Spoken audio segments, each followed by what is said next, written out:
Oi, Gilce. Olá, por onde começar na espiritualidade? Desculpa a ignorância. Então, não é nenhuma ignorância, não. É esse caminho mesmo, fazendo pergunta, buscando, né, respostas. E então, eu vou usar o meu exemplo, tá? Como aconteceu para mim? A minha vida estava estagnada. Então, eu comecei a fazer pergunta, eu estranhei, né? Eu comecei a querer saber. Surgiu primeiramente o desejo, né? De quê? Mudar de vida, transformação, evoluir, enfim, buscar respostas. Foi aí que começou tudo a acontecer. Porque enquanto a pessoa não está nesse nível de buscar, de querer transformação, automaticamente ela permanece ali naquele estado, às vezes aumentando o grau de revolta com a vida, com Deus, e não procura mudar, né? São níveis de consciência, é o estágio de evolução de cada um, tá? Então, daí, depois disso, eu comecei a pesquisar. E desde lá, eu não paro de estudar. Em nenhum momento, assim, eu não lembro de ter, depois disso, sabe, me afastado. Um dia, uma semana um pouco menos, outra semana bem mais, então eu procuro estar sempre estudando. E quando eu comecei a fazer pergunta, eu percebi que tinha muita gente com vidas diferentes, assim, como é que eu fazia perguntas para mim mesma, para o universo, né, para o todo, para a centelha divina, para o eu superior, para a mente cósmica.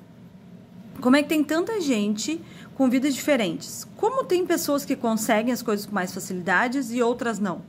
Por que eu tô desse jeito, tô nesse nível de vida, nesse estágio, e outras pessoas, até na minha concepção, eu achava assim, na época até falei, gente que é menos capaz, né? Isso é um julgamento meio errôneo, enfim, mas na época, né? A gente vai evoluindo, a gente vai vendo que todos somos capazes, mas na época eu falei, gente, eu faço a mesma coisa, eu posso fazer a mesma coisa ou até melhor que aquela pessoa. Aí eu comecei a descobrir.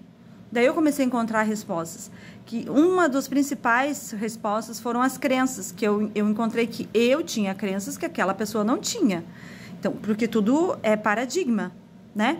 Se eu não acredito que a espiritualidade existe, que ela pode transformar a minha vida, é uma crença. Então, eu vou sofrer consequências por pensar assim. Um exemplo, tá? Se eu não acredito que essa água que eu vou beber, uma água que eu vou beber vai me curar, bingo, ela não vai me curar, tá? Então, eu comecei a acreditar que existia algo a mais. E comecei a perceber e fui buscando, fui vendo palestras, na época, assisti uma palestra do Pablo Marçal, em que ele falou uma palavra metafísica.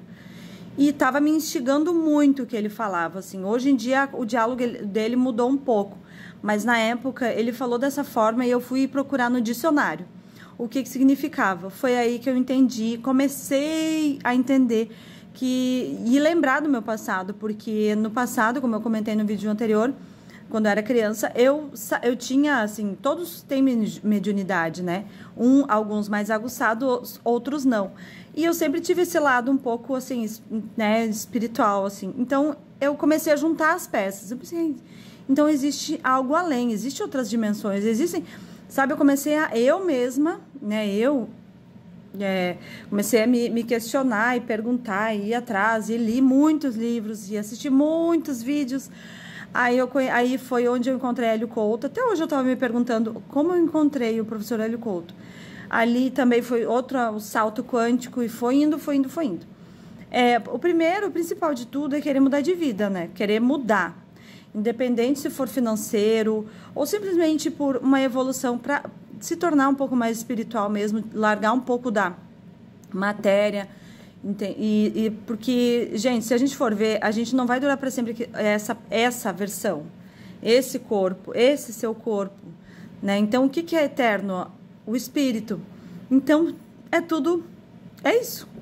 A vida é espiritual. Inclusive, tem vídeos no YouTube sobre isso.